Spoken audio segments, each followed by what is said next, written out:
What's good, y'all? It's Drew here, back with another video. Today, I'm going to be talking about the rise and fall of Tokyo Revengers. So don't forget to like and subscribe for more anime content and hit that bell notification to get notified whenever I drop a new video. First things first is question of the day though. Question of the day is going to be, do you think Tokyo Revengers has fallen off? And if you do you think that it can like steady the ship and have a great ending and still be renowned as a great anime?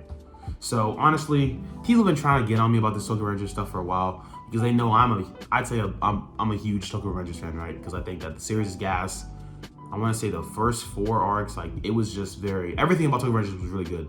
It wasn't your typical battle shonen, like the MC was not some headstrong guy that was always, down to go. He wasn't on go at all times. The characters were tough. Like it wasn't this shonen Super Saiyan Kamehameha type thing. It was really just martial arts and boxing. So it still had the boxing component, which everyone loves, but it was still really story orientated. Like down to like, if you look at early on, Mikey's like, yeah, my brother was like 10 years older than me, but he died a couple years ago. And we find out who killed his brother and how it happened. It was Kazutora and all that stuff. It's like, okay, this story is really crazy. Or when we find out who Mikey's brother is a lot, when we find out all the information about all the characters and stuff like that, it's just really, it's one of the, like, I think it's very, I'm not gonna say it's a mystery type series, but it's a really great series to keep up with in the story. So because of that, when I think I started reading Tokyo Revengers sometime during COVID. So it must have been maybe like April, May, something like that. April, May, or March, somewhere in there, right? And I was like, yeah, this series was kind of gas. I watched, obviously I actually finished the anime, then I went on to the manga. And I think I was when I caught up, they must have been at like chapter 202. So it was like right after Takemichi met up with like Mikey in the future, the most current future that we had seen. I think it's 10. It was the current future, right? Where everyone was good except for everyone was like was chilling except for Mikey. And I was like, okay, this is a decent place to end off at and stuff. And then I started reading it weekly, and I'm like, yeah, this don't give me the same vibes as it did when I was reading it before. And a lot of people are kind of getting on the final arc and like, yeah, it's not go and all that stuff. And like, it makes me want to talk about like Tokyo Revengers and kind of the whole rise and fall of its popularity and everything in between type thing. So I do think that this last arc of Tokyo Revengers is not nearly as good as the other two before it, or even like most of the arcs in the series. I do think that a big caveat is that all the other arcs, except for this final arc I started, or I read or whatever, I read them and like, I basically binged them. So when I went through the Valhalla arc, or the Mobius arc, or the Black Dragon arc, I was just, like I would literally read like 30 or 40 chapters a day. Like I was really just going through it. Whereas in this arc, the final arc that we're at right now, I'm reading this weekly. So it's a different type of pacing. That's something you should probably note as well. But I do think that you have to admit that Tokyo Revengers the quality has not been the same since then. Or at least I feel like the series, it just hasn't felt the same type thing. Like we have a lot of new characters and stuff, and I think they did that every arc. Like the Black Dragon arc, we got introduced to a lot of characters like Taiju, Hakai Shiba. Like we got introduced to a lot of people at the time. But I feel like in the other arcs, they just were better at handling them for the most part. Because this arc, we got introduced to, the 3 deities. Well, not the 3 deities, but we got introduced like South, Senju's brother Akashi, all that team. And then we got introduced to like all the people I guess South's team is kind of old. But we got introduced to a decent amount of characters, and it just seems like I don't care about them guys. You know what I'm saying? I don't care about them niggas, to be honest. Like when you look at Ben K, or for instance, like they were like basically the first generation Black Dragon members. Like they were cool. The idea of saying the Black Dragons were cool, but I feel like they didn't hit like pause. But they just weren't that. They just weren't it. They were not that cool. Like I feel like this has happened a lot in this final arc where the creator of Tokyo Revengers has done something and he kind of was expecting it to do something, or introduced a character or something, but they just didn't live up to the hype. So again, the first generation Black Dragons, like I think they're called like the most dangerous duo or something like that. Arashi and Wakasa, like those two I think they were known as like the first generation like dangerous duo or something crazy, like the invincible duo or something like that. And they had a whole chapter of hype where it's like, damn, they were really powerful. They were both leading their own gangs of like maybe 1,000+ members each or something like that, or 1,000 members combined. And then Shinjiro Sano just pulled up and was like, yeah, y'all not fighting no more. In fact, y'all gonna be under me. And it was a really cool moment for all characters involved, right? The other two members got the two Kasa and Arashi basically got the hype, right? And then Shinjiro got even more hype because he's always been a figure of like, oh, he's that guy. But we never really got an example of how, and we just see it right there where he's probably really tough. And it's like, You know what I'm saying? That's a cool part, right? And then the next chapter, South just literally manhandles both of them, and it's like, okay, you know what I'm saying? It's like, bro, like how it's hard to show. I mean, it's hard to show, yeah, these guys are tough, and then never give them a fight in which they win. We see, it's just not a good look. And then even with South, now South like was pretty cool, and I think he was beating up on Senju, right? And then the next chapter, he kind of goes berserk and fights Mikey, and he basically gets his shit rocked by Mikey. And obviously it's Mikey, so you know you gotta take that with a grain of salt. But it's like, I feel like South probably got a decent amount of hype, but I guess that goes to Senju. Like, Senju didn't get enough hype. Like, when we first got introduced to her, she was like kind of talking pretty big. She was like, yeah, we were told she was one of the three deities. She could hang with South and Mikey, and we know how crazy Mikey is. So it made her look crazy. And she even was like, yeah, honestly, I don't need anyone's help. I could just beat Mikey by myself. Or I think she said I could beat Mikey and South by myself.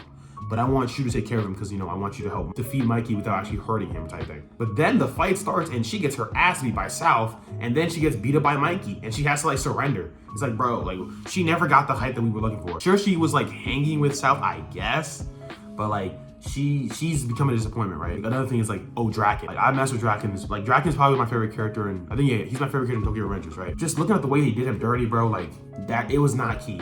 But I made a video about this a while ago, and I was like, yeah, Draken's death was pretty terrible. Because when you look at Tokyo Revengers, they've had a lot of characters that they killed off, right? But whenever they killed off a character, it was always either emotional or it was like, yeah, I'm sad you went out, like, I'm sad you went like that, but you still a real nigga, you know what I'm saying? Like, Baji, I always talk about my nigga Baji, that's top 5, you know what I'm saying, top 5 characters. Baji, he went out, but he went out like the hardest thing in the verse.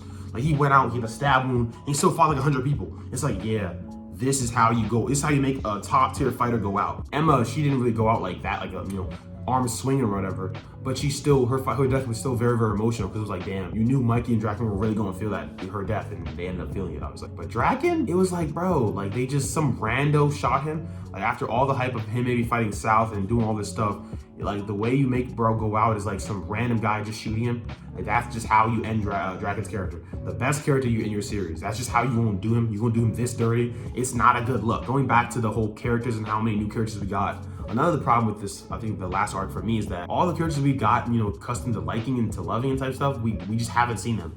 Like everyone loves, when you look at the main group or whatever, right? Shifuyu, we haven't got a lot of him in the series. Just recently, he's kind of come back a little bit. Look at Mitsuya. He's someone that we a lot of people love. We just got a chapter about him, but like he hasn't been here. Hakai Sheep, I think people love him as well. We haven't got stuff about him. Like all the characters that we actually care about have not been here.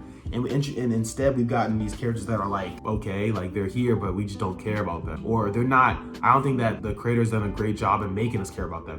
Because you gotta think about it. Mitsuya, the first arc, the Valhalla arc, we knew he was like a core member or whatever. I think at some point we knew him, right? Well, not in the Valhalla arc, but yeah, in the Valhalla arc, Mitsuya was a character that we eventually learned that he was one of the core members, but we didn't really care about him until the Black Dragon arc. Same with Hakai Shiba. Like, he was like, okay, whatever. And then the Black Dragon arc hit, and we were like, yeah, he's one of them. He's that guy.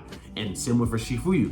Shifuyu's a character that until the Valhalla arc, he was not a character we cared about. Same with Baji. Like, you have to make art. You have to make characters we care about. You have to give us arcs in which the characters are important. And I feel like the creator has not done a great job of that in this current arc. And it makes a lot of people think that like, it's unfortunate because now people are gonna look at Tokyo Revengers and be like, yeah, the series was never good. Yeah, I was just overhyping it. Now we can see the light. And it's like, bro, like, let's not do this. Let's not act like this arc is the same quality as the Tenjuiku arc. If you want to say this current arc is the same as the Senju arc, and you want to say you watch the series with your eyes closed, that's cool. But like, we're not gonna pretend that they're the same quality. It's just how it is. I'm not entirely sure if Tokyo Revengers can kind of come back type thing, where it can kind of be, go back to the level of hype, or I'm gonna say level of quality it was before, but I don't think it's out of the realm of possibility. Like, it kind of just depends on how they do it. You have to, I'm not gonna say you have to bring back all the characters we liked, but you have to give the current characters in the story purpose and make them characters that people will, you know, want to see, make them attractive characters type thing. In the sense that, not appearance, like we're not on energy. I'm talking more about the lines of like, make their characters compelling. I don't think they've done a great job at that, to be honest. Like right now, even when I look at the Tokyo Revengers Twitter, the characters that people care about are mostly like Mikey, Takemichi, Mitsuya, like characters that we already cared about for the most part. And even people like Akashi, people care about him a little, but it's like, he don't got a fan club like how Mitsuya has a fan club or how Shifuyu has a fan club. You know what I'm saying? Like, that's the kind of vibes I get from them. I guess you could say, yeah, I mean, if you want to say Tokyo Revengers fell off, it is a tough question. I do think that you might have to say from the Tenjuiku arc, it's not as good.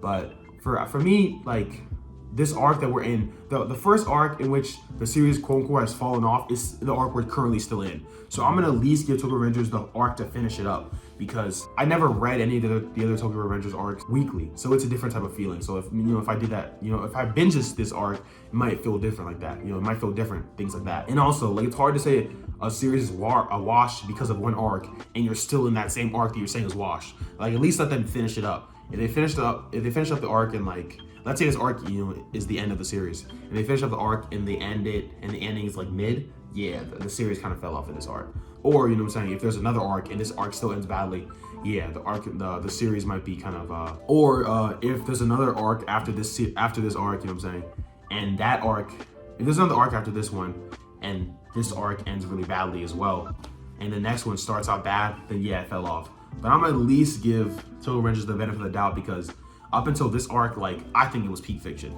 Like, I think putting in your top 10, well, it depends on how many series you had seen, but, like, I think it was easily the best new gen out, and I think that it had a case to be up there amongst, like, a lot of great series. But, what I'm saying, it's just kind of how the cookie crumbles, I guess, type thing. But I am still reading Tokyo Revengers. I want to see how it ends and stuff like that. So I'm really looking forward to that, just seeing the overall vibe of the series, because it's one of the few series that I'm still reading weekly right now. We'll see the series out. We'll give it the benefit of the doubt. That's really all, what I'm saying. Let me know your thoughts on Tokyo Revengers. Let me know if you think the series fell off or not and stuff like that. But I'm out. So, peace.